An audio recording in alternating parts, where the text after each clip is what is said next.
ليبلوكم أيكم أحسن عملا وهو العزيز الغفور. أشهد أن لا إله إلا الله وأشهد أن محمدا عبده ورسوله ونصلي ويسلم على سيدنا محمد وعلى آله وصحبه أجمعين. رضينا بالله ربا وبالإسلام دينا وبمحمد النبي ورسولا.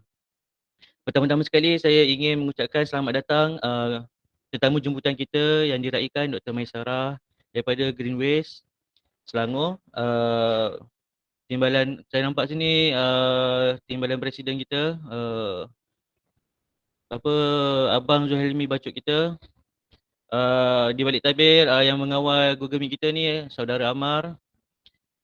Saya nampak juga ni Situs Agong dan semualah semua yang hadir pada pagi ini secara maya tahun hal kita yang keempat. Dan tanpa membuang masa saya menjemputlah Tuan Timbalan Presiden kita Abang Zuhailmi Bacuk untuk memberi sepatah dua kata. Dipersilakan. Okey. Terima kasih Hanif. Assalamualaikum warahmatullahi wabarakatuh dan selamat sejahtera kepada semua. Apa khabar pagi ni? Harapnya ceria, dah selesai bersihkan diri, dah sarapan dan sebagainya. InsyaAllah saya diberi kesempatan untuk berkongsi tentang beberapa perkara. Mungkin sebelum saya bermula, kita panaskan enjin kita sikit. Kita cuba tanyalah masing-masing pagi tadi, apa hasrat anda hari ni untuk dapat sesi hari ni, nak objektifnya nak apa. Mungkin ada yang tiba-tiba masuk link tapi tak tahu dia nak apa tajuk hari ni pun tak sure ke apa kan. Mungkin kita boleh clearkan dekat dalam chatting, maklumkan masing-masing apa yang sebenarnya hasrat anda. Yang siapa dah tahu apa topik hari ni pun tak ada masalah, tapi kita boleh mungkin boleh gerakkan mesej kita pagi ni untuk kita nak tengok apa yang jangkaan anda semua yang akan berlaku pada hari ini. Boleh? Siapa nak mulakan dulu, silakan chat. Di ruang chat, silakan. Apa anda punya keinginan yang anda ingin dapat daripada sesi pagi ni? Yang mungkin dah tahu topik ataupun yang tak tahu topik pun tak ada masalah, tapi bagi tahu apa yang anda rasa. Mungkin anda nak sesi pagi ni lebih mewujudkan situasi ceria untuk diri sendiri, dah penat bekerja Isnin hingga Jumaat dan sebagainya. Silakan lagi. Nak duit. Oh, okey. Ini memang satu benda yang realistik Dapat 100% grant, dana. Okey. Terima kasih kepada yang respon. Boleh keep on chatting.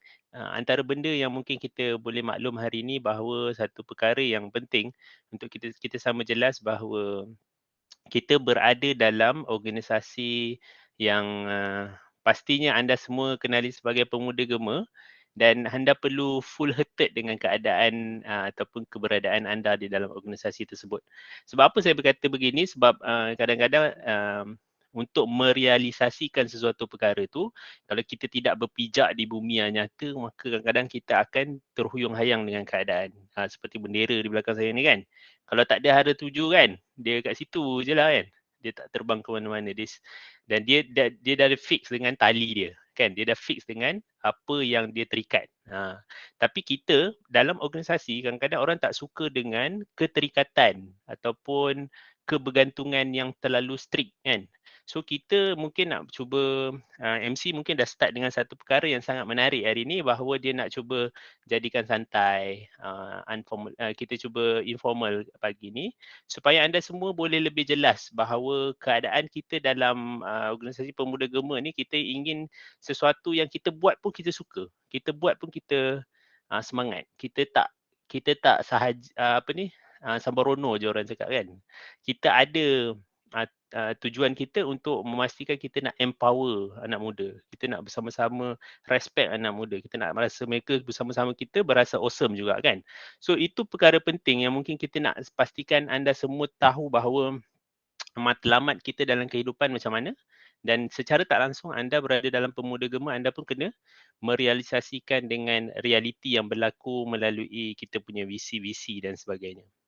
Dan saya nak menarik perhatian anda semua bahawa pagi ni anda semua mungkin boleh fikirkan satu perkara yang menarik.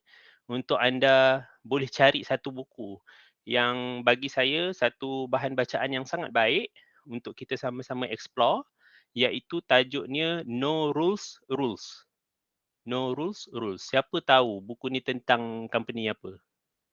Ataupun berkenaan dengan syarikat apa? Kalau sempat Google dapat lah jumpa kan? Squid Game. Squid Game ni tengah trending sekarang Alibaba. Okey, untuk pengetahuan anda semua yang keluarkan Squid Game. Okey, anda semua pandai Anda semua mungkin maklum tentang No Rules Rules ni tentang company Netflix yang mana kalau kita tahu asas dia dulu dia hanya jual DVD fizikal dan sebagainya kan. Tapi dalam buku tu dia menceritakan tentang perkara yang sangat menarik. Buku ni saya tak nak explore banyak sebab anda kena baca, sangat menarik. Terutama kita pemuda. Sebab kita nak beyond boundary, kita nak extraordinary kan. So Netflix ni dia ambil pelbagai perkara yang menarik. Saham dia dulu daripada asal 17 tahun lepas hanya 1 USD sahaja dan sekarang dah melonjak ke 350 USD. Ini satu fakta yang menarik bagaimana satu company yang hanya jual DVD fizikal sekarang dah boleh kata kalau kita tanya 10 orang, 8-9 orang mesti tahu tentang Netflix ni dan mungkin daripada 10 orang tu ada 3-4 orang dah ada akaun Netflix kan. Okey, itu satu poin yang penting untuk pagi ni supaya saya nak anda semua lebih terbuka minda kita. Kita tengok juga kejayaan-kejayaan orang lain. Kita buka minda kita. Jangan berada dalam kepompong yang sama saja supaya kita lebih jelas. So, terima kasih hari ini sama-sama kita Dr. Maisarah. Antara yang mungkin Zul sendiri rasa satu perkara yang sangat menarik bagaimana beliau mengadaptasikan dia punya passion dia punya interest dia terhadap sesuatu perkara melalui environment dan sebagainya dan diterjemahkan dengan mewujudkan social enterprise. Benda tu kita boleh tengok nanti detail lah.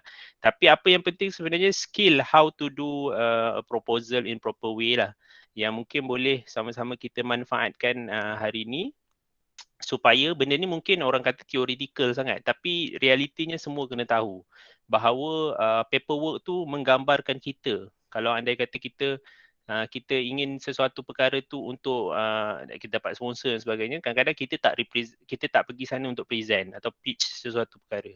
Dengan paperwork ni orang akan tengok dengan dia seperti mana kita buat resume lah. Impression orang yang pertama dia tengok kita nak dapat kerja atau tak kan. So itu satu benda yang mungkin boleh sama-sama kita manfaatkan pagi ni. So lagi sekali saya ulang, kita kena jelas matlamat kita sebagaimana yang saya umpamakan bendera tadi di belakang saya ni. Beri manfaat kepada orang lain, satu perkara yang mungkin anda semua kena fikirkan melalui program-program yang kita jalankan bukan sekadar nak dapat sponsor, bukan sekadar nak puaskan hati stakeholders kita tapi kita kena sama-sama niat untuk mudahkan orang lain, manfaatkan kepada orang lain. Yakinlah anda semua bahawa kalau kita ni buat suatu perkara yang kita suka dan insya-Allah dimudahkan kemudiannya, satu perkara yang baik adalah kita akan enjoy the moment. Itu yang paling penting dalam berorganisasi. Lagi-lagi kita sepanjang waktu pandemik ni kita masih lagi stable, alhamdulillah kita masih lagi relevan kepada masyarakat dengan perkara-perkara yang kita buat melalui online dan sebagainya, kita mampu untuk melakukan perkara tersebut. Satu lagi fakta terakhir sebelum saya tutup adalah perkara-perkara yang mungkin kita boleh find out di luar sana adalah satu benda yang sedang meningkat tinggilah satu data iaitu tentang modern slavery. Modern slavery mungkin first time dengar ataupun nanti boleh Google modern slavery kerana fakta di Asia adalah kuantiti modern slavery adalah yang paling tinggi iaitu lebih kurang 11 juta.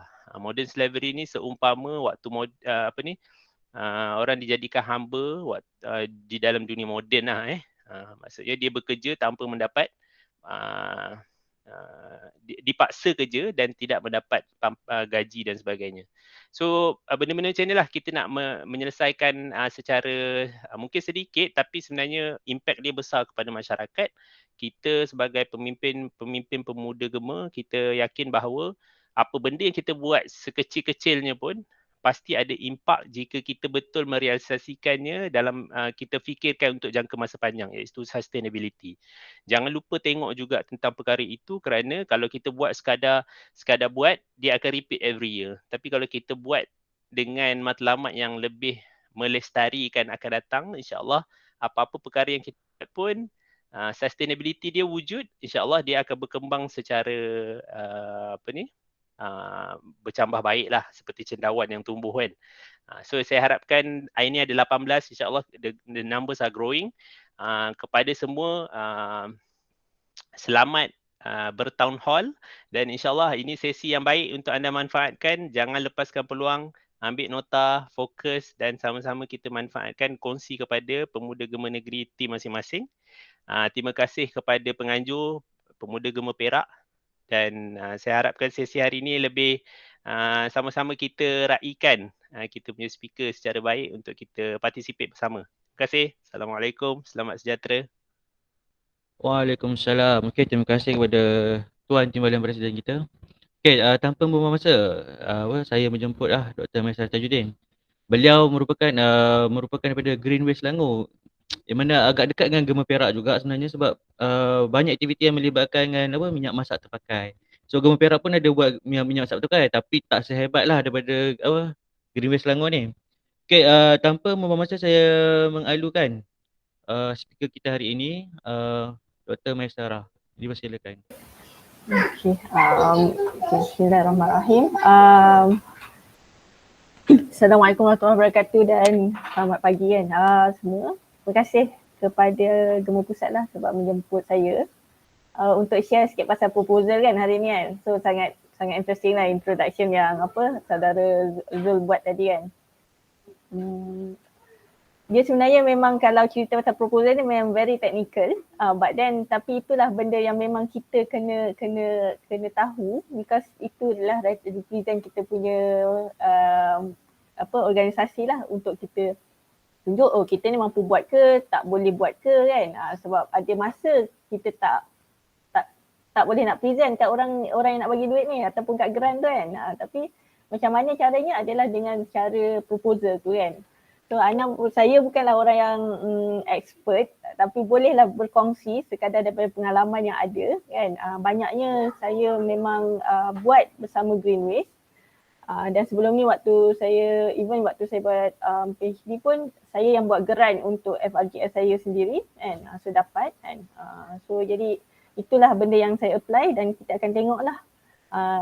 So hari ni masanya pendek, jadi kita akan bagi sedikit tips lah macam tu kan. Minta maaf saya tak dapat buka kamera kan, sebabnya line saya ni teruk sikit, kalau dia buka je nanti terus putus-putus. Okay, so saya nak start dulu dengan, boleh tak semua orang buka Slido? Sekejap saya sharekan.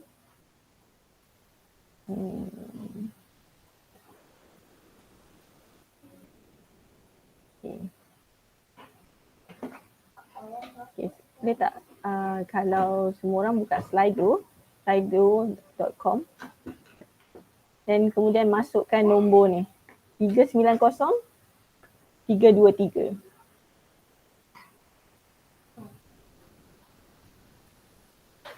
Boleh nampak ke slide saya? MC? Boleh. Jelas. Jelas Okay, alright. Okay, so mari kita start dulu. Kalau semua orang boleh buka Slido. Dan masukkan kod tu kan. Rasanya semua orang biasa dengan Slido ni.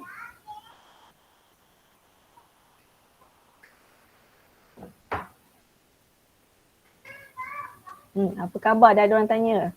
Okay. Boleh? Ada? Dah masuk tak? Semua orang. Dapat masuk tak? Ada sebarang masalah? Tak ada Boleh masuk Okay, so baik okay. Okay, right. So saya nak start dengan sikit soalan lah pasal proposal kan. Very simple one. So just nak tahu macam mana semua orang dengan proposal ni. So saya nak tanya dulu, yang first kali is selalunya yang buat proposal ni selalunya untuk apa? Nak minta duit ke, ataupun nak minta kebenaran ke, ataupun nak minta collaboration bersama ke, kan? So biasanya tujuan yang buat proposal ni tujuannya apa?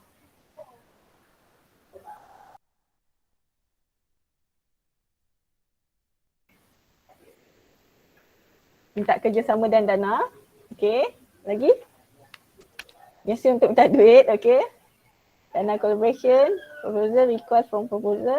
Okay. Biasa untuk apa? Minta kerjasama. JV. Lagi? Boleh lagi? Kita ada 18 orang. Kalau saya 17 orang. Ada lagi tak? Okay. Lagi? Apa-apalah selain proposal, tak kisahlah proposal JV ke, kebenaran ke, minta ihsan untuk sponsor barang. Okay, nice.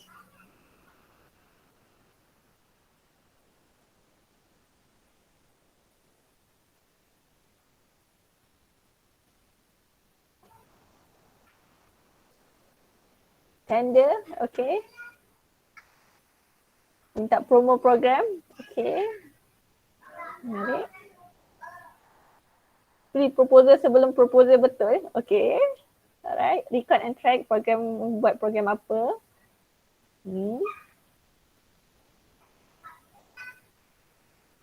Networking. Untuk kenalkan siapa kita, ya. Ada lagi tak yang lain? Request continued support, okay.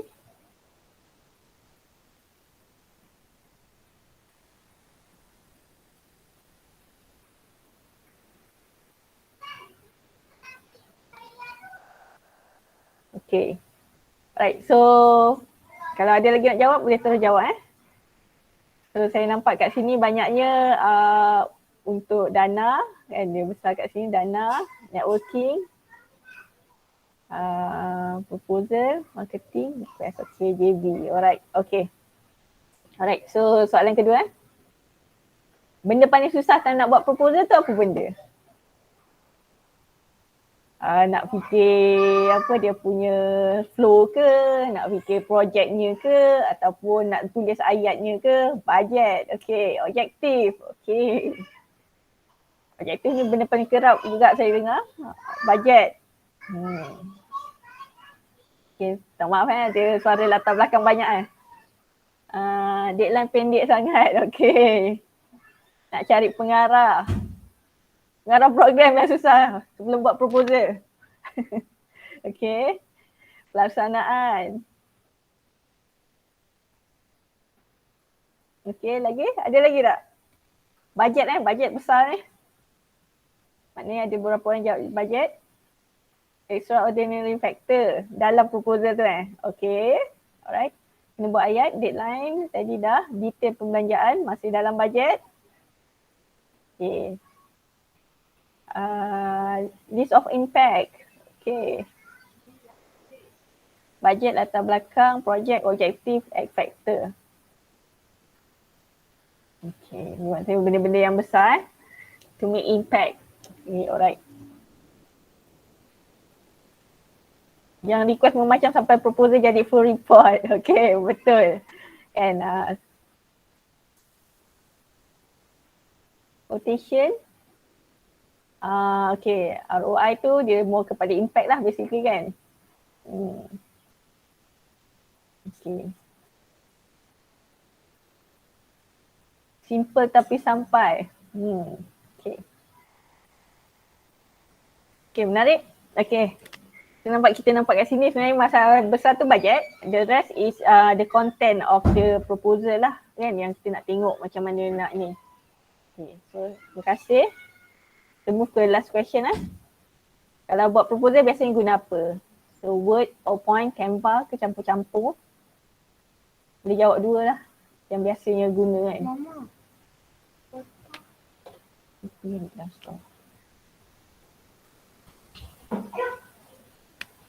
Okay, Word. Ramai Word Campur-campur ni campur dengan apa agaknya? Word dengan PowerPoint ke? Word dengan AI ke?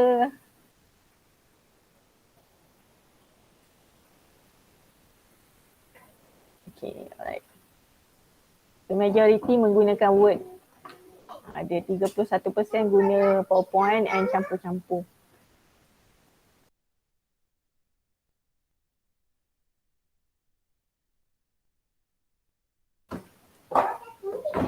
Okay, alright. Okay, terima kasih semua orang. Saya stop kat sini Okay, alright. So kita balik-balik ke sini.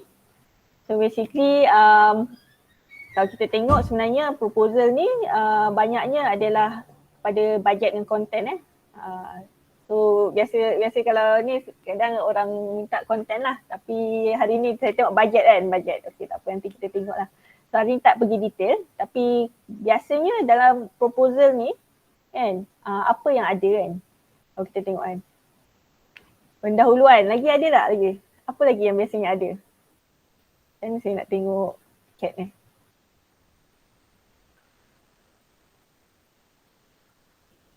Okay, biasanya pendahuluan kan,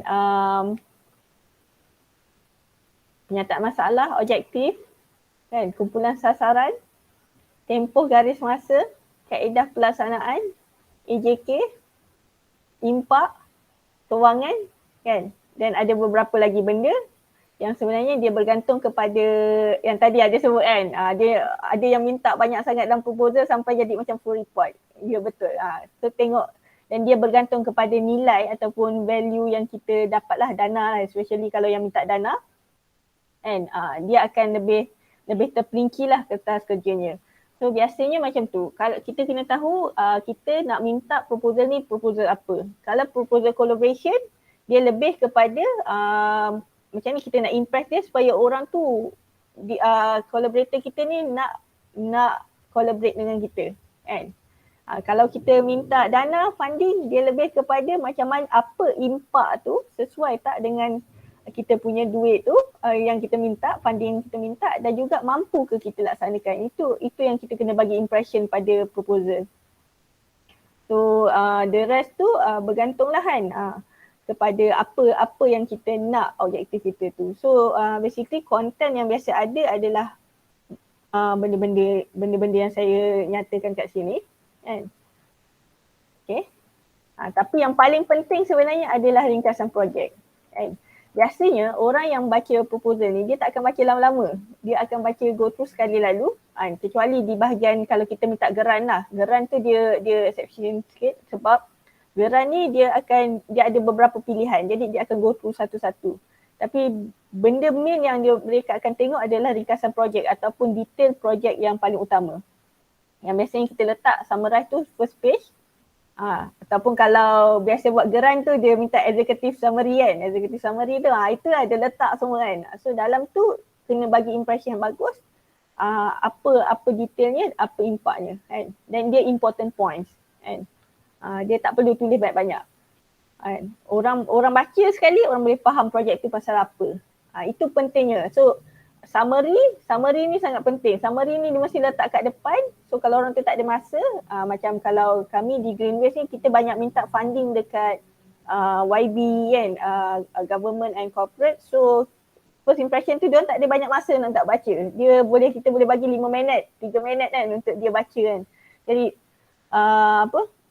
ringkasan projek ni sangat penting kan. So dia baca sekali, dia nampak lah ni projek ni macam pelik lah, tak boleh buat ni. Ataupun projek ni boleh ni, minta duit sikit, dia punya impak tinggi kan. So dia akan bagi lah, selalu macam tu lah. Dia akan tengok daripada ringkasan projek. So benda penting yang hari ni saya nak tekankan adalah sebenarnya dalam satu proposal ni sangat penting untuk kita letakkan ringkasan projek ataupun summary kan. Kalau executive summary is more kepada corporate dan sebagainya, tak apalah, dia dalam part summary tu dia kena konsep dan precise supaya orang baca tu orang boleh faham kan. Dan dia tak perlu panjang-panjang kan, tak perlu panjang-panjang. Okay. Okay. So sedikit ni kan, kita tengok sama-sama ni adalah projek ni. Benda pertama lah kalau nak minta proposal ni adalah objektif lah. Objektif kena clear and precise. And jangan berjela-jela, jangan panjang tulis apa benda. Kalau kita baca balik pun tak faham lah baca apa kan. So jangan macam tu kan. So just take note, projek ni why kita nak buat. Why. Tanyalah why tu beberapa kali. Bila you boleh jawab why tu banyak kali, ada seorang dia pernah share, tanya why tu 5 kali kan. 5 kali dan kita dapat reason kenapa kita buat projek tu. Bila kita dapat jawab sampai 5 kali tu, sebenarnya kita dah nampak dah apa impact projek tu kan. So dan dia masih clear and precise. Dia tak perlu berjela-jela, panjang lebar, ayat dia bombastik kan. Tak apa, tak payah kan. Dia asalkan dia jelas apa yang kita nak capai. So yang kedua tu what? Bila ada satu projek kan, dia kena nampak impact dia tu kan. Bila kita nak buat sesuatu tu, apa impact dia nanti kan. Kalau impact ni selalunya impact ni kita kalau boleh benda yang tangible. Tangible ni benda yang boleh dikira, boleh di count. Contohnya kalau saya bagi dalam Greenway sendiri kan, kita collect minyak masak kan. Di Gema Perak pun buat kan. Apa impact projek minyak masak Gema di Perak tu? Sebenarnya berapa banyak collection yang dapat buat ataupun berapa banyak kita convert daripada collection tu, kita convert kepada contohnya duit ataupun sabun kan. So daripada situ tanya saya, so dah dapat duit dengan sabun tu, so apa lagi? Why you buat benda ni? Kan? So what? Apa lagi? So daripada situ, duit dengan sabun ni katakan kita dapat beli barang keperluan asas untuk 100 orang. Kan? So impact dia adalah 100 orang tu. So menjawablah soalan objektif why dan what tu kan. So benda tu benda penting. Dia kalau ada benda yang tangible boleh kira, contohnya 100, 50, benda tu nampak lebih bagus kan. Dan benda tu kena signifikan lah dengan keadaan semasa kan. Kenapa keadaan semasa? Sebab nanti saya tunjukkan kan, saya guna satu kertas kerja pertama yang saya buat tu untuk apply banyak proposal kan, tapi kita tukar dari segi impact dia tu, kesan dia kepada beberapa perkara lah, bergantung pada keadaan tu kan. So yang ketiga yang kena tahu kan, ini 4W1H tu lah kan, yang semua orang tahu kan. Okay, so who kan, proposal ni untuk siapa? Itu kita kena tahu. Sebab kita nak hantar kepada corporate ke, kepada ahli majlis ke, kepada company ataupun yayasan, geran, sekolah, universiti. Kita tahu siapa yang akan terima ni. Jadi sebab tu kita kena tahu style dia macam mana. Kan? Kalau kita apply proposal daripada luar negara macam Jepun apa, kita apply, dia simple, dia lebih simple kan. Kalau kat Malaysia dia memang very strict. Kalau geran daripada MOSTI semua tu, dia sangat detail satu-satu kan. Sampai macam nak buat report tu memang betul lah kan. Okay, so untuk siapa itu menentukan style kita macam mana. Kita nak guna banyak wording ke, atau kita boleh guna infografik ke, icon ke. So benda tu dia memainkan peranan kan. Kalau kami dengan selalu corporate ataupun individu yang dia nak bagi kan, kita akan buat guna PowerPoint dia. Kita akan guna banyak infografik kan. So that dia nampak jelas, dia tak payah baca pun. Dia nampak apa yang dia akan dapat benefit dia bila dia bagi funding kepada kita kan. Macam tu. So yang kedua, dalam MUU ni mesti kena clear sangat siapa sasaran kita, siapa yang akan dapat ni benefit daripada collaboration, daripada dana tu, daripada promotion tu, siapa yang akan benefit. Kalau macam kita ambil contoh, kalau tolong promotekan program, orang tu kena promotekan program kita ni. So apa benefit kepada dia? So dia mesti nak tahu kan. Dan benda tu mesti reachable lah. Janganlah buat macam duduk dunia lain kan. So dia kena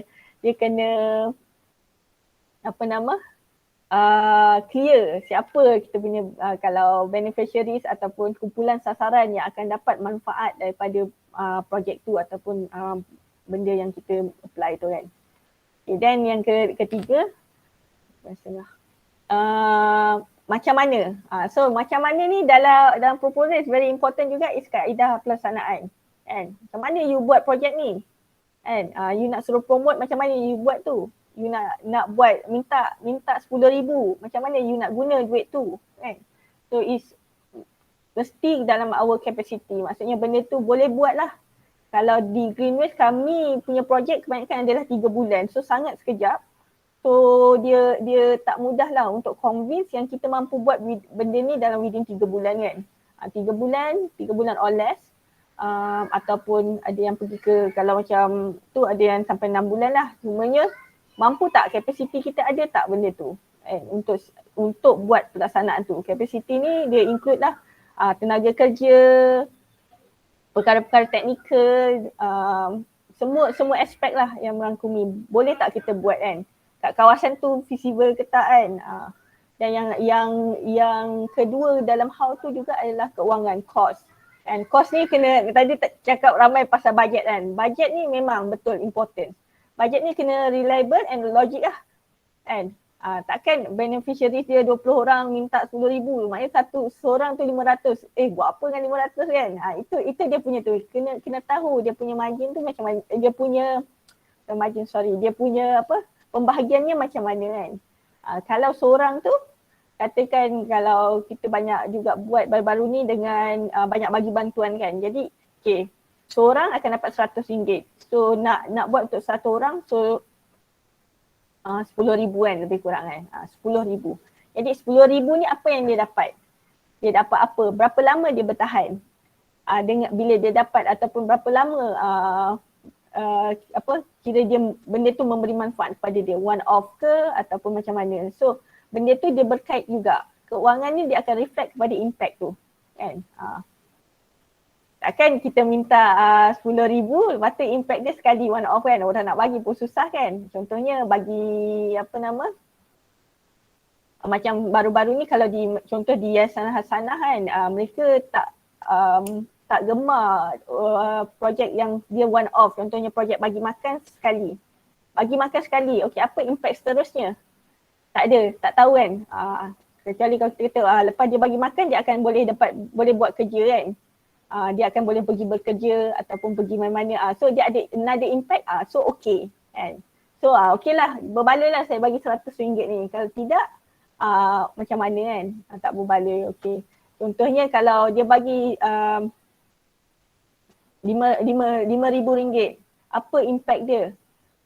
Kalau dalam minyak masak ni biasanya terkumpul, katakan 1,000 minyak masak. 1,000 minyak masak ni sebenarnya dia selamatkan daripada masuk dalam tu. Dan impact dia apa?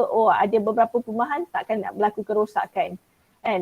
Tak perlu kos selenggara. So dia nampak impact dia ada kesan kat situ. Banyak, okay, so bolehlah bagi kan. So macam tu. Jadi keuangan ni dia memang berkait rapat juga dengan impact tu kan. Kalau you minta banyak, minta RM200 kan. Lepas tu kalau impact dia wow, orang tu memang confirm kasih lah. Tapi kalau RM200, lepas tu tak berbaloi untuk kita buat report tu banyak sangat. So kalau boleh tak perlulah habiskan masa kat situ kan. So boleh minta yang lain. So when is tempoh and garis masa. Garis masa ni itulah macam mana kita nak buat kan. Kita nak propose tu 3 bulan, 6 bulan, setahun kan. Mampu ke kita sustain untuk buat projek tu selama setahun, 3 tahun kan. Jadi benda-benda ni adalah benda yang kena dilihat dan perlu dibentangkan dengan baiklah dalam proposal tu supaya orang tu walaupun dia tak jumpa kita tapi dia baca dia boleh faham kan. Macam tu kan. Alright. So okay semua orang? Dia online ni tak best tu lah, rasa macam cakap sorang-sorang kan. Okey doktor, okey. Okay. Ada respon sekarang? Tengah mencatat. Tengah mencatat. Okay, alright. Okay, so yang keduanya pasal format lah. Tadi content kan. It's a simple one. The content, this one is format. Format memang kena follow guidelines. Kalau guideline tu bagi dia nak suruh minta semua yang tadi ada saya sebutkan pada awal tadi, daripada introduction sampailah bajet tu, so you have to follow. And ini especially untuk grant lah. Grant sama ada daripada yayasan ataupun mana-mana agensi pun biasanya dia akan ada guidelines dia. Kan? Certain guidelines tu macam saya cakap, kebanyakan kalau minta di luar ni dia lebih lenient, dia tak strict sangat. Tapi kalau kita minta di Malaysia ni memang very strict lah, dia ada flow yang kita kena ikut dan we have to follow that lah. Sebab once kita tak follow yang tu satu je, habis memang dia first kali dia dah tolak dah reject our proposal kan, untuk dia tak baca. Kan? Jadi macam tu kan. Yang kedua is font and style. Okay, font and style. Font and style, font ni kena pilih juga. Jangan pilih font yang susah baca ataupun font yang dia kadang-kadang kita orang muda kita suka kadang nak macam pemilihan font saya sekarang ni pun kan, dia tidak sesuai dalam proposal sebenarnya. Satu, dia tak nampak formal. Yang kedua, ada orang dia tak boleh baca kan. Sebab kita tak tahu siapa yang baca proposal kita ni. Adakah orang tua ke, orang muda ke kan. So orang muda mungkin dia suka, orang tua dia tak suka, dia lebih formal. Sebab kita ada, setiap generasi tu dia ada cara dia sendiri kan. Jadi kita kena jadi lebih universal lah supaya proposal kita tu dibaca kan dan semua orang macam suka ataupun terima kan. So sama juga dengan style kan, macam tadi disebut style dia boleh jadi style menggunakan word straightforward je, perkataan panjang tu, ataupun PowerPoint kan. PowerPoint tu point-point saja, point-point penting saja kan, macam kita present kan dengan sedikit explanation. Tapi orang baca tu orang mesti boleh faham. So dia bergantung kepada dengan siapa kita minta tadi kan. Tu kan, siapa yang kita minta. Yang ketiga mesti kemas. Kemas ni is a must lah. Dia penting sebab first time orang tengok proposal tu, dia kalau tak kemas macam kita baca buku kan. Format buku tak kemas tu dia mengganggu pembacaan kita kan. Dia sebabnya kita tak tahu orang baca proposal ni macam mana perasaan dia. Macam cikgu kan, dia nak marking atau lecturer kita nak marking kita punya kerja kan, homework ke atau assignment kita. Kita tak tahu perasaan dia time tu macam mana kan. Jadi kalau tak kemas tu kadang mungkin time tu dia bad mood ke apa kan. So dia meninggikan risiko untuk kena reject kan. Okay, kemas ni dia membantulah kan. Macam kita baca buku, kalau buku tu kemas kan, tulisan format dia bagus, kita akan rasa senang dan suka untuk baca. Pemilihan tulisan juga macam tu kan. Point tadi. Jadi kemas ni sangat penting. Kemas ni maksudnya line dia sama, tak adalah satu sangat, lepas tu yang ni A besar, yang tu A kecil. It's very technical but it's very important. Kan? Sama juga kalau kita buat benda dalam PowerPoint kan, PowerPoint ni tulisan lain ataupun yang ni lain, yang tu lain. So tulisan ni pun memainkan peranan penting. Kalau boleh guna satu tulisan yang sama ataupun satu atau dua kan. Jangan banyak-banyak sangat lah. Biasanya kalau presentation untuk yang lain tu boleh lah kot. Tapi kalau untuk kita minta dalam proposal ni sebaiknya tidaklah terlalu banyak tulisan warna kan. So kemas tadi. So infografik ni sebenarnya dia di bawah gambar lah. Gambar-gambar yang mungkin membantu kan. Contohnya gambar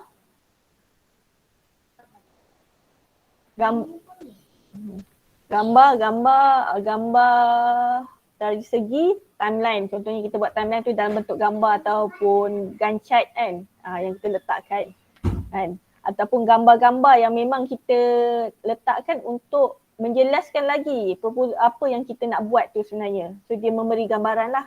Gambar tu boleh jadi gambar betul, gambar ikon kan. So dia bagi gambaran apa yang kita nak buat tu kan sebenarnya. So dia membantu dari segi benda tu simple and very straightforward lah kan.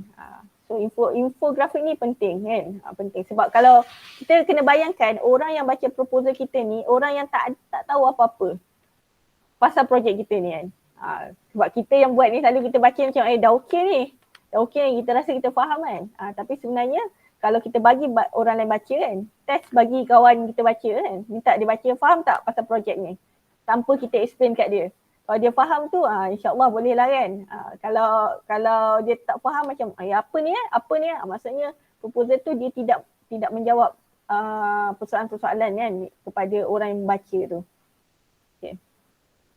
So ini adalah contoh kertas kerja daripada ni. Ini ringkasan Ini sebab kita minta dengan government agency, termasuk YB, MP dan sebagainya. So kita memang buat benda ni dalam format yang word lah kan. So memang saya letakkan ini memang wajib lah, ringkasan edukatif ni wajib kat depan. Jadi dia senang. Orang tu baca sekali, okay dia dah tahu. So yang belakang tu selalu dia selak-selak tengok gambar je kan.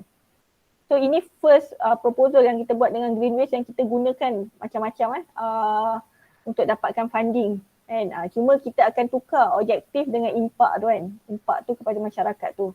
And waktu awal-awal tu even saya sendiri banyak pergi kelas untuk buat proposal ni lah. Jadi awal-awal tu saya tak letak benda yang tangible. Jadi benda tu tak nampak lah kesan dia kan. Tapi alhamdulillah for this one kita memang dapat lah 5,000 ni. And so walaupun dalam Word saya still akan tambah lah gambar-gambar macam ni. Sebab dia tak baca pun hasil dapatan tu. Dia akan terus tengok gambar kan. Oh dapat 2,000 sabun. Oh 200 liter minyak dah selamat.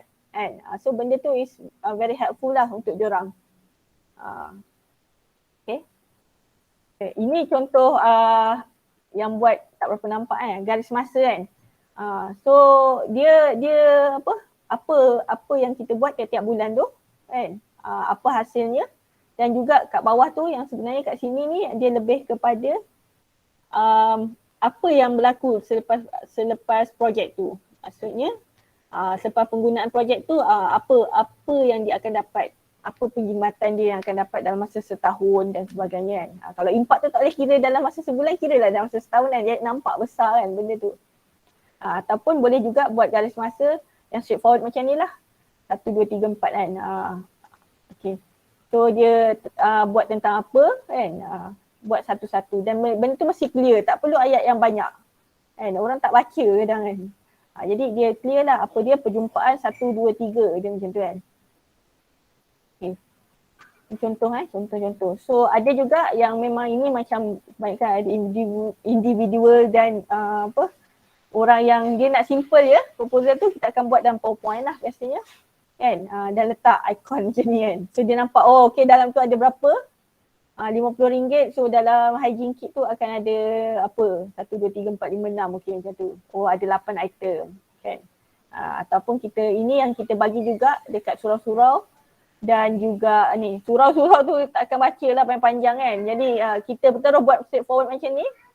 Kawasan perumahan tu surau dan kawasan perumahan JMB ke pengurusan kan, dia tak baca panjang-panjang tu. Jadi apa yang kita nak approach dia untuk dia join dan collaborate bersama dengan kita tu, kita beritahu kalau 700 liter minyak masak terkumpul dapat sabun ni kan, 20 buku. Kalau ni berjaya okay dapat pula bengkel sabun. So macam tu lah, dia straightforward, very straightforward. So ini kalau collaboration dengan kita nak collaborate dengan orang tu, dia lebih senang benda tu nampak digambarkan dalam bentuk yang point form macam ni kan. Kan? Dia jangan buat point form satu kan. Tapi kena apa nama? Boleh je buat point titik-titik tu ataupun buatlah bagi cantik sikit macam ni kan. Ni dua-dua guna PowerPoint je. Dia tak ada guna fancy-fancy punya ni kan. Sama juga kesan dia bila kita buat PowerPoint ni senangnya bila kita nak report tu kan. Ini juga kita nak bagi tahu kat orang yang kita dah bagi tu, kita dah berjaya hasilkan projek sebelum ni. Apa dia fasa 1, fasa 2, kita dah dapat berapa sukarelawan, berapa duit yang kita dapat kan. So apa yang kita berjaya hasilkan. So orang tu nampak straightforward, dia tak perlu baca. Tapi bila kita buat infografik macam ni, dia make sure kena faham lah. Dia mudah dan boleh difahami. Kan? Jangan syok sendiri nanti buat infografik orang tak faham kan. Tapi infografik ni kena faham. Dia tak perlu fancy ataupun guna banyak benda. Ni saya guna semuanya menggunakan PowerPoint sahaja. Kan? So PowerPoint ni basic kan. Dia tak ada kena pandai buat design baru boleh buat benda ni, tak ada kan. So tulisan pun sama, pemilihan tulisan satu. Kalau perasan kat sini semua sama kan dengan warna okay. So okay. Itu saja kan, sedikit perkongsian daripada saya. Ada apa-apa soalan tak tanya ke? Thank you Dr. Mai. Dr. Mai nak tanya sikit. Okay. Dari segi pemilihan sasaran kan. kadang-kadang dalam proposal kita letak general kan, terus letak masyarakat umum, belia. Letaklah 1, 2, 3 kan. So berdasarkan pengalaman Mai lah, mana lagi better, terus direct kumpulan sasaran tu ke ataupun letak je 1, 2, 3, 4. So yang keempat tu masyarakat umum semuanya. Dari segi pemilihan sasaran tu lah. Setakat ni yang mana-mana daripada geran dengan ni dia akan minta kita memang tahu kita punya sasaran tu siapa. Maksudnya kalau kata kita nak minta buat di Selangor, sasarannya Selangor tu kawasan mana? Sebab kita takkan pergi semua the whole Selangor kan pun kan.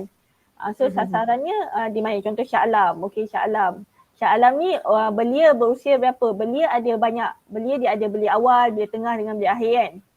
So belia yang mana kita target sebenarnya? Kalau kata belia sekolah, okey belia sekolah dan belia pertengahan lah, sekolah pertengahan dan belia akhir. Kena mention lah kat situ. Jadi bila nampak macam tu sebenarnya dia lebih mudah untuk dia tahu oh kita ni memang tahu kita nak buat apa dengan orang ni, dengan projek ni dan kita tahu siapa sasaran kita. So duit tu dia akan tally lah dengan berapa yang kita minta tu kan. Dengan orang yang akan dapat benefit tu insyaAllah.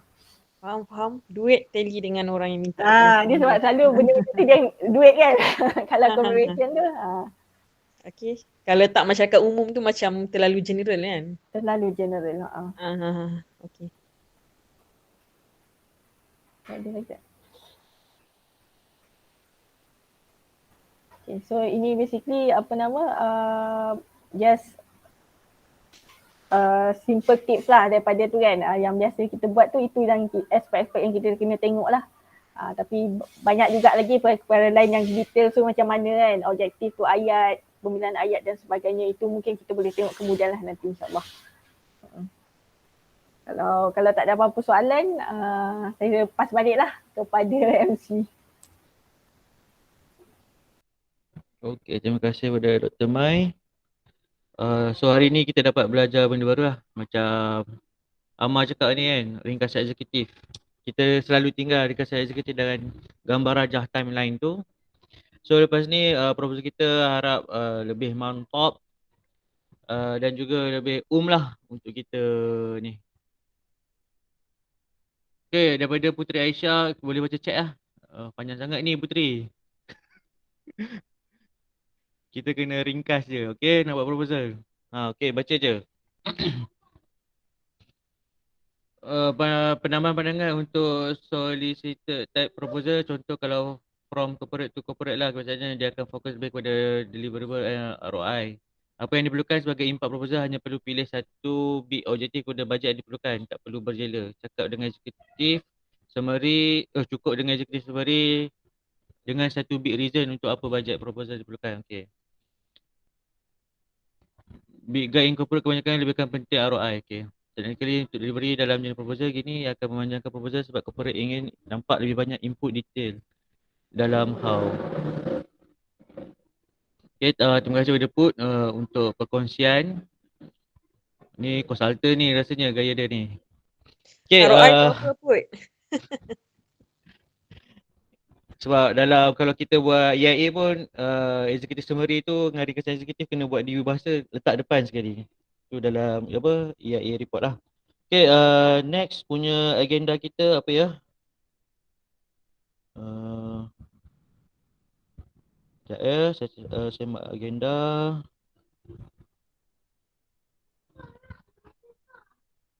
Okay, next sesi sharing dan diskusi untuk Gema Negeri.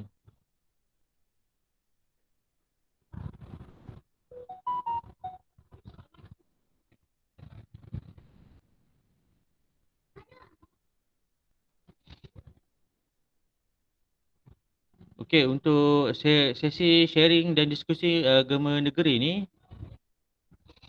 kita open lah untuk mana-mana Gema Negeri untuk update ataupun untuk promote ke ataupun untuk bertanya kan lah. Sementara kita ada Gema Pusat kat dalam ni. So apa-apa masalah ataupun pengumuman ke kita boleh tanya. So siapa nak mula dulu? Kita buat volunteers lah dulu. Okey, terima kasih Dr. Mai. Sama-sama. Terima kasih juga kepada Dr. Mai. So Greenways ni sangat dekat lah dengan Gema Perak sebab tadi kalau kita dengar pembentangan Dr. Mai, Gema Perak rasanya wah sampai boleh generate 14,000 ya duit. Tadi kalau kita baca sepintas lalu. Ada tak volunteers untuk Kalau ni? tak Kalau tak Hanif, ada Perak nak start tu. Kalau itulah. tak ada. Okey, Gema Perak. Okey, Gema Perak tak tahu dah ni pengumuman ke tak, tapi nak maklumkanlah EKSN kita akan ada insya-Allah bulan 12 ni kita rancang. So sekarang ni kita dah 4-5 kali juga meeting mingguan untuk persediaan EKSN ni lah. So hari ni tadi saya dah bincang dengan AJK, so hari ni kita nak open kepada ahli Gema negeri lain untuk join sekretariat jawatankuasa sekretariat EKSN ni lah. So kita pun kat Gema Perak pun ada 5-6 orang je. So kita nak harapkan pertolongan daripada Gema negeri lain lah untuk perkongsian pengalaman, untuk terutamanya dari segi teknikal lah, macam apa tata kelola undang-undang semua tu lah, juri itu benda penting lah kan. Sebab daripada pengalaman IKSN sebelum ni benda tu sangat penting lah. So kalau ada, so harap Gema negeri lain dapat open kepada ahli untuk ni lah jadi sekretariat IKSN ni. So untuk IKSN ni Gema Perak setakat ni dia punya progress dia kita dah decide 4 aktiviti, 5 aktiviti. Yang pertama virtual run, yang ni semua orang boleh masuk tapi ada limit. So siapa cepat dia dapat lah. Kita ada jump rope, ada 2 kategori, freestyle dengan 10,000 jump rope. So kita ada juga e-sport PUBG, PUBG. Lepas tu kita ada relay race. Lepas tu ada aktiviti sampingan lah, senam aerobik. Itu semua secara online lah. So setakat tu itu je daripada Gema Perak. So saya tekankan lagi sekali, kita open kepada sekretariat ni kepada negeri lain lah untuk join. So ada, jangan risau, sekretariat ni ada ni lah, ada apa panggil goodies kit lah untuk sekretariat. So, benda tu sangat ni lah, special lah, terutamanya ada logo KSN. Lagi satu progress untuk IKSN, kita baru bukan tempah, kita baru nak buat logo lah. So lepas siap logo ni, so moga kita smooth lagi lah untuk pergerakan IKSN ni, macam nak piala untuk Vitoran semua tu lah, baju dan sebagainya. Okay, seterusnya Umi nak cakap kan? Okay, silakan. Assalamualaikum. Ini thank you Hanif untuk update untuk KSN. Yang saya nak cakap ni berkenaan dengan proposal. Nanti insyaAllah, nanti Amar pun mungkin akan explain. Kita akan actually ada satu bengkel proposal lah. Kita akan jemput Dr. Mai sekali as speaker yang akan share kita dalam bengkel tu. Dan sebenarnya untuk makluman semua Gema negeri, dulu berapa bulan yang lepas lama dah kot. Tahun lepas kot saya ada PM beberapa pengurusi negeri tentang tanya mana-mana nak hantar wakil untuk join team proposal. So nanti kita mungkin buat survey kot mana yang you all lebih suka. Sebab pada awalnya kita berhasrat ada satu team proposal untuk kita discuss and buat proposal and then submit lah untuk projek negeri. So setiap negeri hantar wakil dia untuk terlibat dalam team proposal ni. So kita akan discuss dan draft proposal ni bersama-sama lah untuk apa-apa nak apply apa-apa geran dengan mana-mana kementerian ke, mana-mana pihak ke, YB ke. So memang team tu dah ada sebenarnya. Setakat ni dalam group tu ada Hanif, ada Put, ada siapa lagi ada dari Gema Melaka juga. Yang lain tu tak ada lagi lah. So nanti kalau Gema negeri setuju untuk bergabung di dalam satu pasukan, boleh je join group ni. Tapi kalau negeri masing-masing nak buat sendiri-sendiri, itu pun tak apa juga. So setakat ni itulah kita ada team proposal tu lah untuk kita sama-sama discuss sama-sama berkenaan dengan proposal ni lah. Itu je. Okay, team proposal task force tu kan sangat menarik kita join. Tapi kena tough sikit lah. Kita meeting sampai 2-3 pagi kot. Kita pernah meeting sampai 2-3 pagi untuk siapkan proposal. So agak menarik. So siapa yang minat nak buat proposal tu macam Puteri kan, yang suka perah otak, okay, boleh join task force. Boleh PM Umi untuk join task force tu. Okay, ada lagi volunteer untuk sesi sharing? Ada? Kalau tak ada, saudara Amar dah sediakan list nak panggil. Okay, tak ada lah. Okay, Gema Johor ada, Gema Johor? Ada Gema Johor. Ada nak sharing? Okay, silakan. Tapi tak ada bukan. Gema Johor ada tapi nak sharingnya tak tahu nak share apa. Okay. Okay. Update sikit dekat Johor macam mana? Update Johor Ah. update dari segi Gema sekarang kita pun macam tim agak baru kan. Tim agak baru yang last kita buat pun yang masa apa nama tu yang virtual family day tu lah. Yang itu kita buat game online. Setakat ni nampak impact dia dari segi apa orang kata bonding antara AJK tu dah nampak lah. Selama ni AJK baru lantik dalam time PKP kan. Kita pun tak jumpa diorang personally. Yang sempat jumpa pun masa apa My Safe Food. Lepas tu dah tak jumpa langsung. Jadi macam kita pun macam diorang macam nampak takut-takut lah nak respon dekat group apa semua kan. Lepas program tu nampak hasil dia macam diorang lebih macam free and easy lah dekat group. Lepas tu dah macam nampak satu supportive lah. Tak adalah macam nak takut-takut. Itu je lah setakat ni macam kita pun masih membina team. Lepas tengah mencari apa ni idea lagi lah untuk buat program, next program. Itu saja kot daripada Gema tu. Okay, terima kasih Gema Johor. So rasanya tahun depan kita boleh buat kot. Januari ya. Gema Pusat. Family Day 2.0. InsyaAllah ada. InsyaAllah. Menarik tu. Alright. Sebab agak menarik ya Family Day hari tu daripada Gema Pusat. Okay, next Gema Kedah. Ada tak Gema Kedah? Lai. Share je. Macam mana? Banjir ke tak kat sana? Ada Gema Kedah?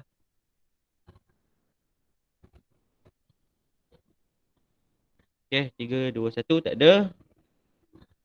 Kelantan ada? Gema Kelantan? Oh, dah macam attendant. Ni bukan attendant lah. Yang ni list ni sharing sesi. Sharing. Gema Kelantan ada? Tak ada? Gema KL dah. Umi KL kan Umi? Ke Selangor? Lupa lah.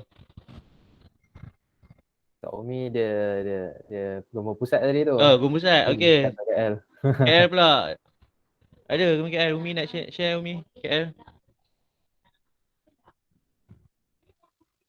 Tak ada yang KL dalam ni. Yang aktif lah. Tadi Alah, Cikgu tak ada Fakrul ada tapi dah keluar pula. Oh, Cikgu Fakrul pandai dia. Terkeluar. Okay. Terkeluar Ada share sikit? Tak ada. Tak ada. KL saya tengok tengah sibuk dengan program apa benda tu sama dengan Selangor lah. Apa? H4H tu. Tapi saya perasan Hak for Heroes. Betul. Saya perasan Facebook Gema KL banyak likes lah. Saya tahu lah dia orang boost post macam mana. Ramai orang like lah sebab program tu. So kalau ada KL cantik juga macam mana dia orang share. Saya tak pasti apa Gema KL buat. Tapi saya perasan lah kalau dia orang buat program tiba-tiba kita tak expect ramai penyertaan. Tiba-tiba ramainya penyertaan.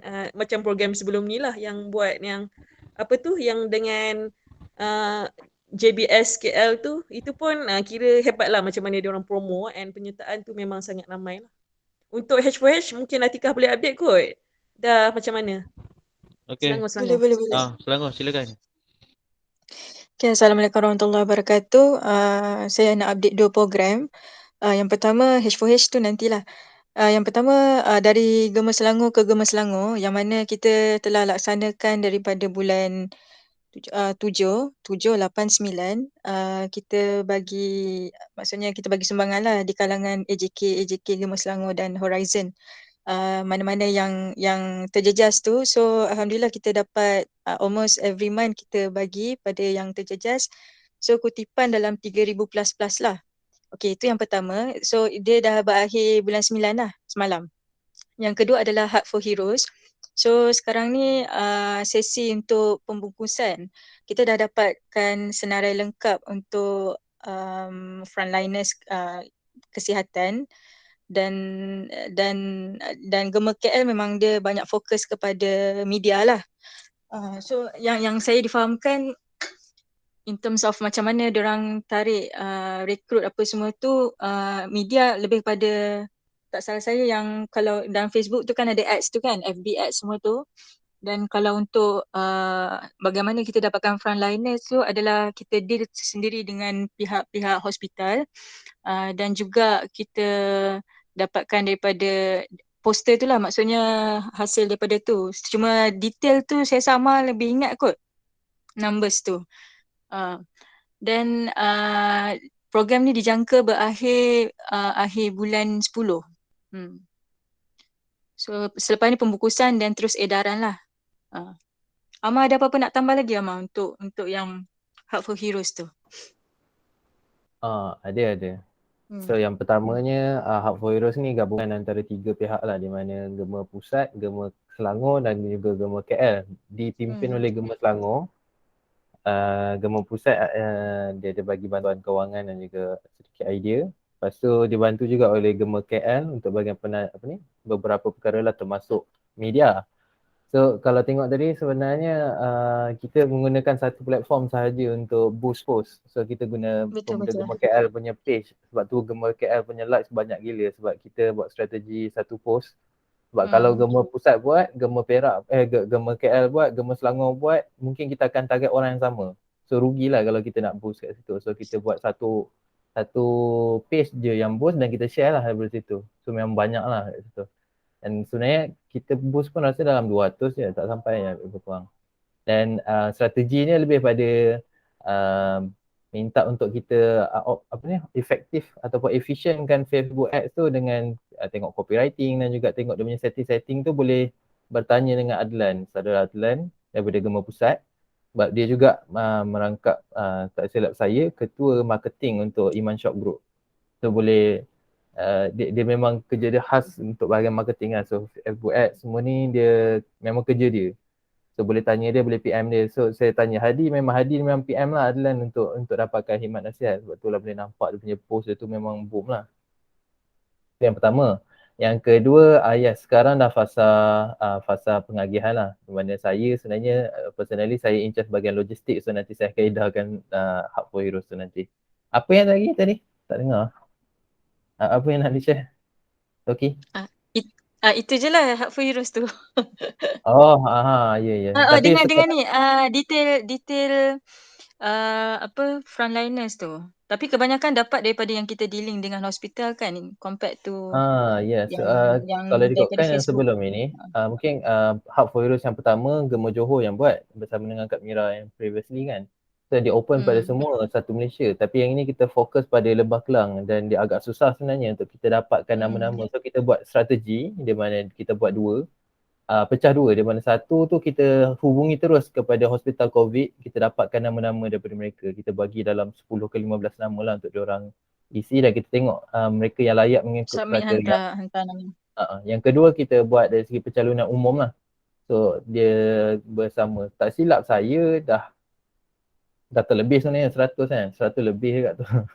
So kita akan buat, tak tahu sama ada salingan atau macam mana lah. Tapi mungkin akan ada dana lebihan untuk kita bagi juga sedikit sumbangan. Mungkin tidak penuh, 100 pertama mungkin a full box, yang seterusnya mungkin kita akan bagi half box macam tu untuk meraihkan insyaAllah. So itu je Kak. Okey, terima kasih kepada Gemma Selangor untuk program Hub for Heroes tu. Okey, next. Melaka dah sebut belum? Belum kan? Gemma Melaka ada untuk sharing? Okay, ada. Okay, kalau boleh siap pantun sekali lah. Tak prepare bagi. Assalamualaikum warahmatullahi wabarakatuh. Dengar jelas Jelas. Okay.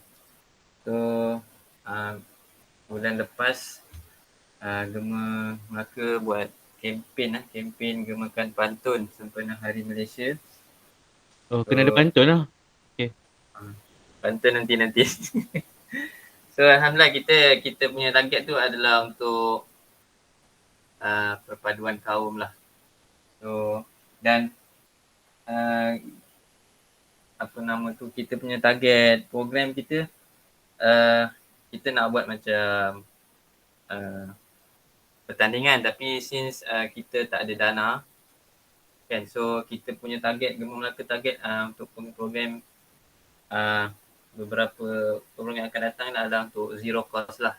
Apa-apa program yang kita orang boleh buat yang tak perlu nak kutip dana lah. Sebab nak kutip dana tadi macam kita belajar tadi, kita nak preparekan proposal kan. So kita kena buat proposal, tapi untuk jangka masa yang pendek ni kita orang akan target program-program yang simple macam ni lah. Campaign, something like that lah. So alhamdulillah penyertaan pun tak ada ramai sangat daripada, rasanya tak ada daripada bangsa lain. Tapi it's a good start lah for Gema Melaka. InsyaAllah kita tengok ada potensi untuk luaskan. Kita ada plan macam mana nak approach bangsa lain kan. Tapi it just a starting point lah untuk Gema Melaka. Start untuk program, fokus untuk perpaduan kaum lah. Okay, and then next program, kita orang ada rancang beberapa program yang belum finalize. Apa yang Gema Melaka tengah buat sekarang ni adalah dah ada beberapa meeting untuk finalisekan KPI Gema Melaka lah. Apa yang kita orang nak buat, plan kita nak capai tahun ni dan tahun depan lah. Berdasarkan daripada hari tu punya meeting daripada pusat tu, KPI pusat yang Kak Mira present kan. So kita orang continue dari situ untuk set up KPI Gema Melaka. So that's all Gema Melaka. Okay, terima kasih Gema Melaka. Next, Negeri Sembilan. Ada Nogori. Okay, Pakcik Konden cakap. KPI ada share ke? Okay. Gema Melaka mungkin dah advance DPM kot pusat. Okay, Negeri Sembilan ada Negeri Sembilan? Okay, tak ada. Pahang. Terus ke Pahang. Ada Pahang. Okay, Pahang tak ada. Perak dah. Okay, Perlis. Perlis ada Perlis. Tak ada juga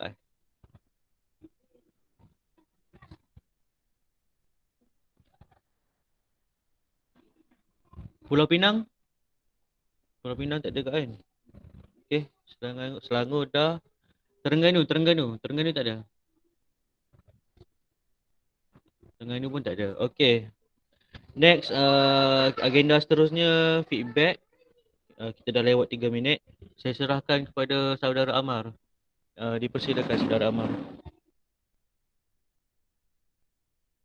Bismillahirrahmanirrahim. Macam tadi bohong pula. Okay, sedikit feedback untuk macam biasa untuk apa nama ni, survey apa ni, untuk Gema Town Hall kita.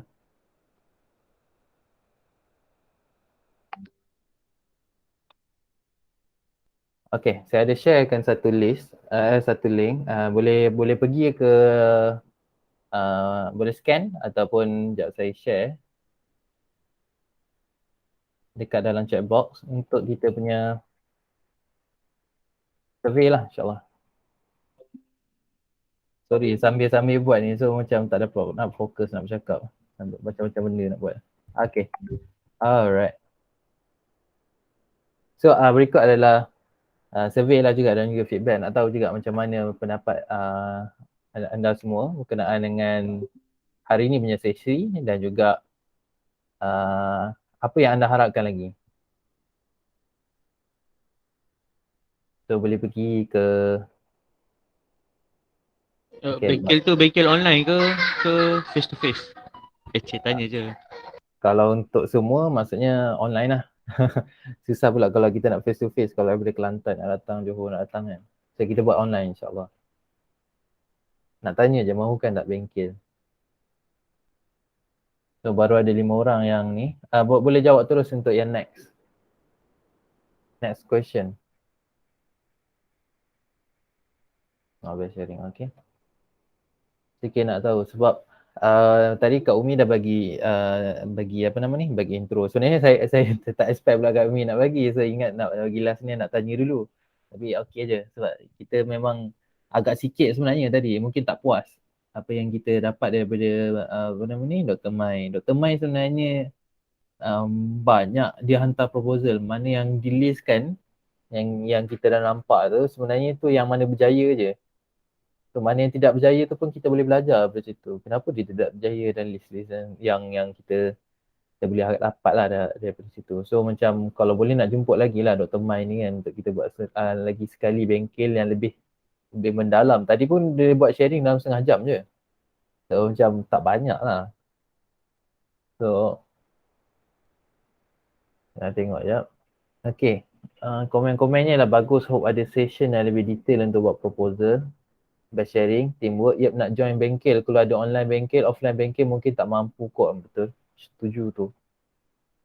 So saya nampak kebanyakannya kata nak lah. Tak ada pun yang kata tak mau dan tak ada pun yang tak sure. So boleh tambah lagi komen-komen untuk mungkin next topik town hall ke kalau perlukan apa-apa yang lebih menarik dan diperlukan di Gema Negeri ataupun untuk diri sendiri.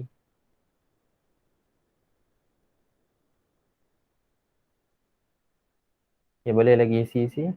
Sesi mindful dengan pakar. Tips mencari idea untuk program innovative thinking. Oh, okay. Menarik. Inginkan tips untuk mencari idea untuk program. Okay. Kadang-kadang sebenarnya dalam proposal mungkin dia tidak sekadar kertas kerja tau. Untuk buat proposal ni, dia perlukan networking juga kan. So, cara-cara untuk network dahulu, untuk kita approach awal sebelum kita tulis proposal. Okay, itu pun antara benda-benda yang sebenarnya penting tapi orang tak nampak. Sebab ingat kan, proposal ni hanya sekadar menulis di kertas. Kena lebih daripada tu. So, mungkin perlulah untuk kita try find out macam mana cara-cara untuk kita dapatkan apa nama ni, mungkin approach awal untuk buat network tu kan dan sebagainya. Okay, saya rasa dah tak ada apa-apa. Boleh komen lagi, tak ada masalah. Saya nak share satu benda di mana kita akan ada bengkel untuk kertas kerja ni, insyaAllah kertas kerja. Pada minggu depan, hari Ahad, saya dah approach Dr. Mai. Dr. Mai setuju untuk memberi satu bengkel khas lah selama 3 jam. Memang saya harapkan dia menjadi satu intensif bengkel berkenaan dengan kertas kerja. Kita korek ilmu sebanyak mungkin daripada Dr. Mai, terutama daripada mereka-mereka yang ada cadangan untuk program akan datang kan. Kenapa tujuan kita nak buat kertas kerja untuk next bengkel kertas kerja pada hujung tahun ni, sebab hujung tahun ni banyak sebenarnya agensi yang ada allocation money tapi diorang tak digunakan. So diorang nak release money tu, diorang akan open for grant for siapa-siapa yang nak minta penajaan dan sebagainya. Jadi penting untuk kita ambil tahu tentang kertas kerja untuk kita mula untuk apply. So ambil peluang ini. Macam hari tu masa ingat tak program kita kawan, kita apply tak silap saya 6,500 ke macam mana. Kita minta dia 5,000. Tapi dia bagi kita full amount lebih daripada tu. Dia bagi 6,500. Tak silap saya lah, boleh betul kan. So dan kita minta pada hujung tahun. So sebenarnya mereka ada dana, mereka ada wang yang ingin diberikan setinggal kita untuk tap benda tu. Hujung-hujung tahun ni memang biasa lah. Hari tu pun Dr. Mai dia approach saya kan untuk dia nak apply pada YB ni. So dia kejar untuk buat proposal pada hujung-hujung tahun. Sebab mereka memang ada peruntukan tu. So ambil peluang ini. So kalau rasa macam penat nak buat, tak tahu nak buat, datang bengkel. Kita sama-sama buat. Mungkin ada soalan, ada program yang nak dibuat, bawa program tu dekat dalam bengkel dan kita bincang sama-sama. Lebih kurang macam itulah, insyaAllah. Sedikit sebanyak daripada saya. Kalau ada tambahan, boleh tambah-tambah dalam ruangan komen dalam Mentimeter. Saya serahkan balik kepada moderator, insyaAllah. MC. Terima kasih kepada Saudara Amar. So feedback dah. So sekarang kita penutup lah. So kita round table, ada siapa lagi ke nak menyuarakan hasrat di hati, komen ke untuk program hari ni? Sekejap. Okay. Ada sebenarnya Okay, ada seseorang telah join Gemma Pusat baru minggu ni. Jadi semalam kita ada sesi orientation. Untuk pengetahuan semua pemuda Gemma Negeri, kita baru hire satu intern di dalam Gemma Pusat di bahagian media. So bersama kita ada Cik Masria Mas Adi, intern pertama lah Gemma Pusat. Sebelum ni Gemma Perak dah hire intern kan. So, Gemma Pusat menyusul lah. So, sekiranya selepas benda ni nak minta Gemma Negeri ada nak minta intern ke apa ke, boleh dah tak tahu macam mana nak buat, boleh tanya Gemma Perak dengan Gemma Pusat lah. So mungkin Cik Masria nak memperkenalkan diri ke? Panggil cik tak payahlah, kita panggil dek lah kot. Panggil Mas lah, Mas. Kita Gemma sempoi-sempoi je. Dia baru bersama kita pada minggu ni. Okay, intro sikit. Okay, Assalamualaikum. Selamat pagi. Salam. Nama saya Masria binti Mas Adi, boleh panggil Mas je. Saya pelajar diploma marketing dekat Politeknik Shah Alam. Saya baru je seminggu internship, masih banyak lagi yang saya perlu belajar. Saya harap ada banyak lagi lah yang saya perlu belajar untuk saya punya internship ni. Itu saja. Okay, terima kasih Mas. Tak ada masalah. Kita baru lagi sebenarnya. Dia baru tak sampai seminggu lagi kan bersama Gemma Pusat. So ada tempoh 6 bulan sampai tahun depan kan, insyaAllah. So jadi jangan terkejut lah, tiba-tiba ada lagi seorang dalam Gemma Pusat. Itulah intern kita, insyaAllah. So saya dah introduce ke tadi, Mas Ria ditempatkan di bawah bahagian media bersama dengan saudara Adlan dan juga saudari Umi. So harap media Gemma Pusat, kalau nampak sebenarnya banyak Gemma Pusat ada buat sharing-sharing kan minggu ni kan, tentang face mask lah apalah, itu kerja Mas lah tu. Dia dah start buat. So terima kasih banyak dan itu je kot, saya serahkan balik pada MC. Kau ada lagi nak bercakap ke? Presiden tak cakap lagi tu. Itulah, Presiden masuk, diam je jadi. Pandai dia. Hello, Assalamualaikum. Sambil babysit anak-anak ni, wife kerja hari ni.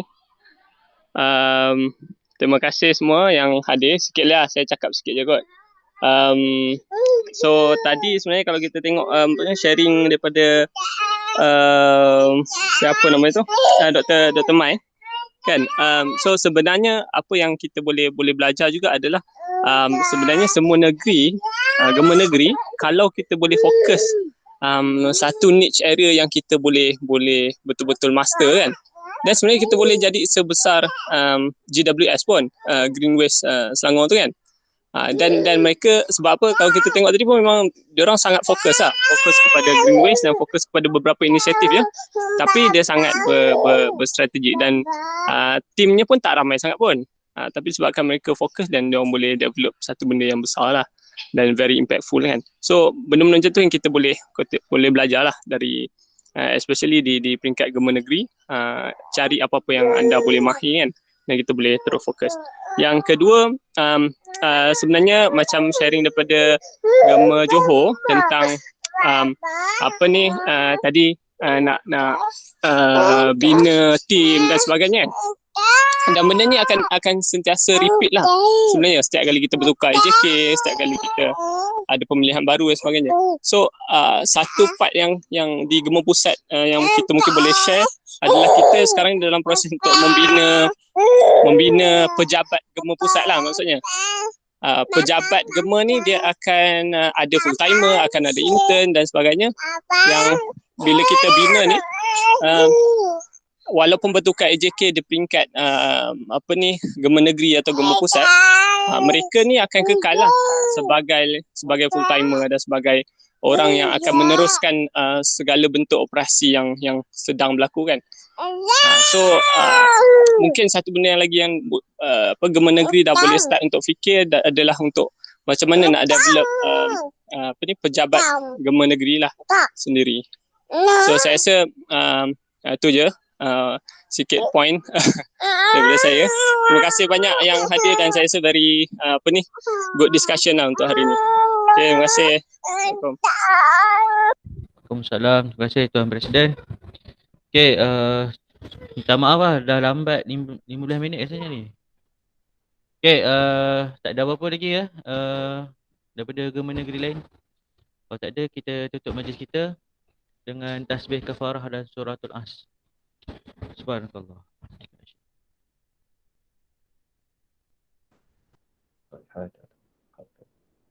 Okay, Assalamualaikum semua. Ada sesi bergambar ke Afifah? Daripada situ sir. Alamak, ada orang Mas Ria kot yang akan ambil. Mas Ria yang ambil Okey. rasanya. Mas Ria dah ambil ke Mas Ria? Siapa yang boleh buka webcam tu silakan buka Kita ada sesi bergambar. Sekejap ke? Set. Oh, okey. Tadi ramai bersama dengan Dr. Mai tadi dekat 20 lebih tapi tak apa. Kita pun terlepas. Ya ada lah Mas Rol. Ganu ada. Ada.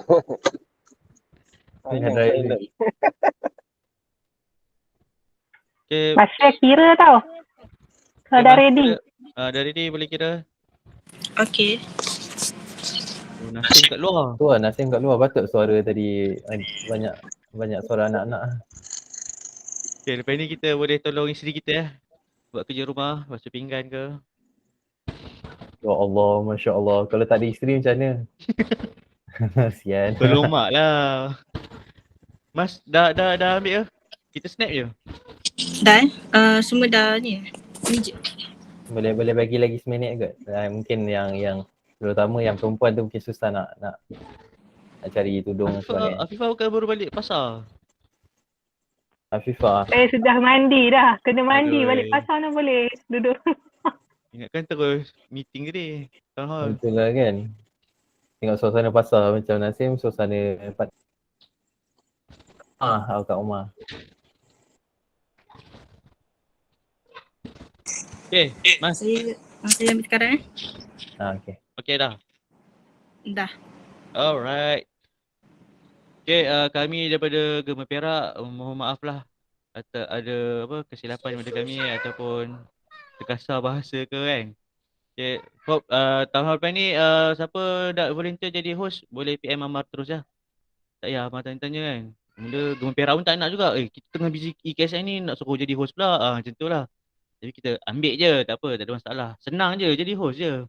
Okay, tu je. Semoga hujung minggu kita sentiasa ceria, stay safe. Jangan lupa face mask, SOP dan sebagainya. Assalamualaikum warahmatullahi wabarakatuh. Waalaikumsalam. Waalaikumsalam. Take care semua.